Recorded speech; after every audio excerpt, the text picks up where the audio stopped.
মৰমৰ ছাত্ৰ ছাত্ৰীসকল স্বাগতম জনাইছোঁ তোমালোকক আন এটি গুৰুত্বপূৰ্ণ ভিডিঅ'টিলৈ। এই ভিডিঅ'টিত আমি আলোচনা কৰিম যে তোমালোকে যিবোৰ কুৱেশ্যনৰ এনচাৰ নাজানা সেইবোৰ তোমালোকে কেনেকৈ এটেম্প কৰিবা আৰু তোমালোকে এক্সট্ৰা মাৰ্কবোৰ গেইন কৰিব পাৰিবা। মৰমৰ ছাত্ৰ ছাত্ৰীসকল তোমালোকে যদি প্ৰথমবাৰ আহিছে চেনেলটো ছাবস্ক্ৰাইব কৰিবা আৰু হোৱাটছআপ গ্ৰুপত জইন হ'বলৈ নাপাহৰিবা। হোৱাটছআপ গ্ৰুপৰ যিটো লিংক আছে সেইটো মই কমেণ্ট ছেকশ্যনত দি দিছোঁ। মৰমৰ ছাত্ৰ ছাত্ৰীসকল ইয়াৰ আগতে মই আৰু এটা ভিডিঅ' দিছোঁ যে তোমালোকে কেনেকৈ পেপাৰ ৰিপ্ৰেজেণ্টেশ্যন কৰিব লাগে আৰু সেই পেপাৰ ৰিপ্ৰেজেণ্টেশ্যনৰ যিটো ভিডিঅ' আছে সেইটো তোমালোকে চাবা। সেই ভিডিঅ'টো যদি তোমালোকে চোৱা ডেফিনেটলি তোমালোকৰ 8ৰ পৰা 10 মাৰ্ক তোমালোকে এক্সট্ৰা ইনকাম কৰিব পাৰিবা তাতে। ঠিক আছে, মাৰ্ক তোমালোকে তাতে ইনকাম কৰিব পাৰিবা। মই ইনকাম কৰাৰ কথা এই কাৰণেই কৈছোঁ কাৰণ সেইটো কমপ্লিটলি নিৰ্ভৰ কৰিব তোমালোকৰ কেপেবিলিটিৰ ওপৰত, যে তোমালোকে কেনেকৈ পেপাৰটো ৰিপ্ৰেজেণ্ট কৰিছা বা কেনেকৈ তোমালোকে এনচাৰটো লিখিছা। তো এজন কম জনা ষ্টুডেণ্টে ভাল নম্বৰ পায়, এজন বহুত জনা ষ্টুডেণ্টে কম নম্বৰ পায়। তো কি কাৰণে পায় সেই বিষয়ে মই সেইটো ভিডিঅ'ত আলোচনা কৰিছোঁ, তোমালোকে ভিডিঅ'টো চাই ল'বা।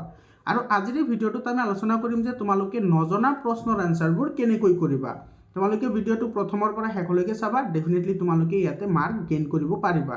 তো চব প্ৰথমতে আমি কি কৰিব লাগিব এইটো চাবা। এইটো কিন্তু তোমালোকে বহুত ইম্পৰ্টেণ্ট হয়। এই কথাটো মই সেইটো ভিডিঅ'টো কৈছোঁ যে leave the unknown question for attempt in the last. এইটো চাবা, তুমি যিকেইটা এনচাৰ নাজানা বা যিকেইটা কুৱেশ্যনৰ এনচাৰ নাজানা সেইবোৰ তুমি তৎক্ষণাত এৰি দিব লাগে আৰু সেইকেইটা তুমি একেবাৰে শেষত লিখিব লাগে। কিহৰ কাৰণে? কাৰণ যিটোৰ কুৱেশ্যনৰ এনচাৰ তুমি নাজানা সেইটো লৈ যদি তুমি বহি থাকা তোমাৰ 1 নম্বৰ কথা টাইম ৱেষ্ট হ'ব। আৰু সেইটো লৈ যদি তুমি অভাৰ থিংকিং কৰি থাকা তেতিয়াহ'লে কি হ'ব, তোমাৰ যিখিনি এনচাৰ তুমি জানিছিলা বা যিখিনি জানা সেইখিনিৰ ওপৰতো তোমাৰ এফেক্ট পৰিব। তো তোমাৰ সেইকাৰণে তোমালোকে কি কৰিব লাগে, যিবোৰ নজনা আছে বা ডাউটফুল কুৱেশ্যনৰ এনচাৰ আছে সেইবোৰ তোমালোকে এৰি দিব লাগে আৰু লাষ্টত তোমালোকে সেইবোৰ এটেম্প্ট কৰিব লাগে। আৰু যিবোৰ তোমালোকে জানা সেইবোৰ প্ৰথমতে লিখি শেষ কৰিব লাগে। আৰু কেনেকৈ লিখিব লাগিব গোটেইখিনি সেইটো ভিডিঅ' চাবা। তোমালোকে হোৱাটছআপ গ্ৰুপত জইন হ'বা। হোৱাটছআপ গ্ৰুপৰ লিংকটো মই কমেণ্ট ছেকশ্যনত দি দিছোঁ। হোৱাটছআপ গ্ৰুপত তোমালোকক মই সেই ভিডিঅ'টো শ্বেয়াৰ কৰি দিম, তোমালোকে পাই যাবা। তাৰপিছত চব প্ৰথমতে কি কৰিব লাগিব, read the question paper very carefully.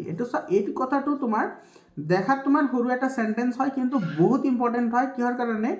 বহুত সময়ত তোমাৰ কি হয়, ভাল ষ্টুডেণ্ট যিসকল আছে সেইসকলৰ এই প্ৰব্লেমটো হয় যে প্ৰশ্নটো তোমাৰ পঢ়ে ঠিকে কিন্তু যেতিয়া তোমাৰ মাজতে 2-এটা ৱৰ্ড তোমাৰ কি থাকে, বেলেগ ধৰণৰ ৱৰ্ড দেখা পায় তেতিয়া তোমাৰ কুৱেশ্যনটো এৰি থৈ আহে। সেইটো কৰিব নালাগে। সেইকাৰণে ভেৰি কেয়াৰফুলি তুমি কি কৰিব লাগে, কুৱেশ্যনটো প্ৰথমতে পঢ়িব লাগে। কাৰণ সেই প্ৰশ্নটো তোমাৰ কি জানিবা 2-3 বাৰ পঢ়াৰ পিছত তোমালোকৰ এনচাৰটো আহি যায় বা তুমি কুৱেশ্যনটো বুজি পোৱা, আৰু কুৱেশ্যন যদি বুজি পোৱা তেতিয়াহ'লে তোমালোকৰ এনচাৰটো অট'মেটিক আহি যায়। ঠিক আছে। 2 নম্বৰত তুমি কি কৰিবা, ফাইণ্ড দ্য কিৱৰ্ড। এইটো কিন্তু বহুত ইম্পৰ্টেণ্ট এটা ষ্ট্ৰেটেজি হয়। ফাইণ্ড দ্য কিৱৰ্ড মানে ধৰি লোৱা তোমাৰ যিটো প্ৰশ্ন আহিছে সেই প্ৰশ্নৰ লগত ৰিলেটেবল তুমি এনেকুৱা এটা শব্দ বা এনেকুৱা এটা তোমাৰ ফ্ৰেজ তুমি ফাইণ্ড আউট কৰা যিটো তুমি জানা। বুজি পাইছা কি কৈছোঁ? এক্সাম্পল হিচাপে ধৰি লোৱা তোমাৰ ছায়েন্সত এনেকুৱা কিছুমান প্ৰশ্ন আছে বা এনেকুৱা কিছুমান ৱৰ্ড আছে যেনেকুৱা তোমাৰ ধৰা যে স্পাইৰ'গাইৰা। কি হয় স্পাইৰ'গাইৰা? এতিয়া তোমাৰ স্পাইৰ'গাইৰা তোমালোকে এইটো শুনিব পাৰিছেনে নাই মই নাজানো, কিন্তু তোমালোকৰতো এইটো 8 নম্বৰ চেপ্টাৰত আছে। স্পাইৰ'গাইৰা মানে হৈছে কি, সৰ্পিল শেলাই। স্পাইৰ'গাইৰা মানে কি, সৰ্পিল শেলাই। এতিয়া তোমাৰ এইটো যেতিয়া তোমাৰ ইয়াতে সৰ্পিল শেলাই ঠাইত স্পাইৰ'গাইৰা দি দিব তেতিয়া তোমাৰ বুজাত যদিও অসুবিধা হয়। আৰু এই স্পাইৰ'গাইৰাৰ ওপৰত মেক্সিমাম কুৱেশ্যন আহে তোমাৰ কি, প্ৰজননৰ ওপৰত। এতিয়া চোৱা, এই যে যিটো প্ৰজনন যিটো ৱৰ্ড আহিছে, প্ৰজনন ৱৰ্ড, তো তুমিতো বুজি পালা যে নিশ্চিতভাৱে যিহেতু তুমি এইটো স্পাইৰ'গাইৰা তোমাৰ ইয়াতে দি দিছে, তো ইয়াতে তোমাৰ প্ৰজননৰ কথা কৈছে, ইয়াতে অযৌন প্ৰজননৰ কথা কৈছে। বুজি পাইছানে? তো তোমাৰ এনেকুৱা কিছুমান কিৱৰ্ড আছে, সেই কিৱৰ্ডবোৰ তুমি কি কৰা, বাছি লোৱা। আৰু সেই কিৱৰ্ডৰ পৰা তুমি কি কৰিবা, কিৱৰ্ড বাছি ওলালা।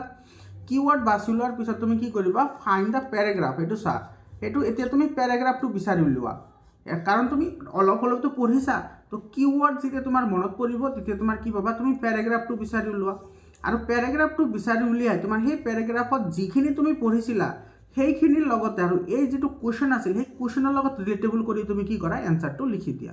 বুজি পাইছা? যিটো আমি 4 নম্বৰত ডিছকাশ্যন কৰিম। চাবা, এইটো right the answer using relatable word with the question and the context.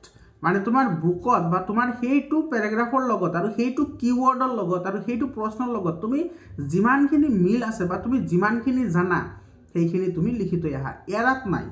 ঠিক আছে এৰাত নাই কোনো প্ৰশ্নই আমি এৰি নিদিওঁ আমি লিখিমেই কিবা হ'লেও লিখিম কিবা টেকনিক হ'লেও আমি লিখিম কাৰণ লিখিলেই নম্বৰ কিহৰ কাৰণে ষ্টেপিং মাৰ্ক আছে লিখিলেই নম্বৰ মানে ষ্টেপিং মাৰ্ক আছে তুমি যিমানখিনি লিখিবা এতিয়া তোমাৰ সুধিছে তোমাৰ ভাৰতৰ প্ৰধানমন্ত্ৰীৰ নাম তুমি যদি অসমৰ মুখ্যমন্ত্ৰীৰ নাম লিখি থৈ আহা তেতিয়া নম্বৰ দিব নেকি নিদিয়ে মানে তুমি ৰিলেটেবল কৈ তুমি কিৱৰ্ড ইউজ কৰি বা তোমাৰ বুকৰ লগত ৰিলেটেড কৈ বা সেইটোৰ ওপৰত ভিত্তি কৰি তুমি যিমানখিনি লিখিবা সিমানখিনিয়ে তুমি নম্বৰ পাবা বুজি পাইছানে ষ্টেপিং মাৰ্ক আছে আৰু 5 নম্বৰটো তোমাৰ কি কৈছে চোৱা এইটো তোমাৰ একেবাৰে শেষত তুমি কি কৰিব লাগিব ৰিচেক কৰিব লাগিব চোৱা এই কথাটো মই সেইটো ভিডিঅ'ত আলোচনা কৰিছোঁ যে তুমি ৰিচেক কৰাটো বহুতেই দৰকাৰ হয় কিহৰ কাৰণে কেতিয়াবা তোমাৰ ৱৰ্ড স্পেলিং মিষ্টেক হয় কেতিয়াবা সেন্টেন্স প্যাটাৰ্ন ভুল হ'ব পাৰে তো তুমি ৰিচেক কৰা আৰু ৰিচেক কৰিলে তোমাৰ কি হ'ব সেইখিনি ধুনীয়াকৈ হৈ যাব কাৰণ সেইখিনি তোমাৰ ভুলবোৰো তোমাৰ যেতিয়া তুমি ৰিচেক কৰিবা ভুলবোৰ তেতিয়া তুমি নিজে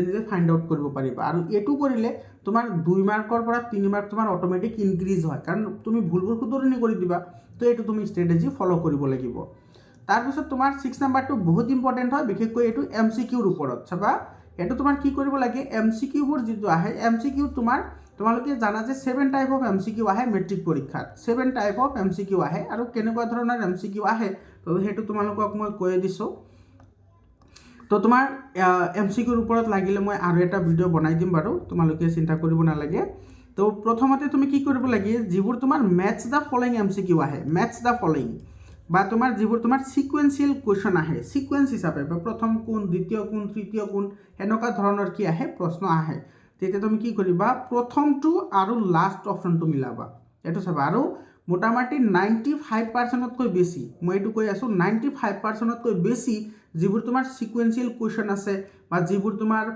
মেথছ দ্য ফলোইং কুৱেশ্যন আছে সেইবোৰ কুৱেশ্যনত তোমাৰ কি হয় প্ৰথমটো আৰু একেবাৰে লাষ্টৰটো মিল থাকে বুজি পাইছা সেইকাৰণে তুমি কি কৰিবা প্ৰথমটো আৰু লাষ্টৰটো ধৰিলে তোমাৰ 4টা আছে বা 5টা আছে যেনেকুৱা তোমাৰ 1 তাৰপিছত 2 3 4 আৰু 5 আৰু ইফালে আছে তোমাৰ PQRSTU এনেকুৱা আছে তুমি প্ৰথমতে ফাৰ্ষ্টটো মিলোৱা যে ধৰিলা ফাৰ্ষ্টটো এইটোৰ লগত মিলিল আৰু 5 নম্বৰটো এইটোৰ লগত মিলিল তো যিটো হ'ব সেইটো তুমি কাৰেক্ট কৰি থৈ আহিবা কাৰণ এইটোৰ প্ৰবাবিলিটি শুদ্ধ হোৱাৰ প্ৰবাবিলিটি কিমান পাৰ্চেণ্ট 95% বুজি পাইছা সেকেন্ডলি তোমাৰ যিবোৰ সিকুৱেন্সিয়েল কুৱেশ্যন আছে সেই সিকুৱেন্সিয়েল কুৱেশ্যনতো তেনেকুৱা যেনেকুৱা ছ'চিয়েল সায়েন্সত কুৱেশ্যন আহে যে কোনটো ঘটনা আগত হৈছে কোনটো পিছত আছে সেইটো সিকুৱেন্সত সজোৱা নাইবা তোমাৰ অসহযোগ আন্দোলনৰ সময়ত আমাৰ ভাৰতবৰ্ষত কেনেকুৱা ধৰণৰ প্ৰতিষ্ঠান তোমাৰ স্থাপন কৰা হৈছিল সেইবোৰৰ বয়স অনুসৰি বা সেইবোৰৰ স্থাপন বছৰ অনুসৰি তুমি সজোৱা তেতিয়াহ'লে তোমালোকে চোৱা 5টা 6টাৰ পৰা 2-এটাতো জানিবাই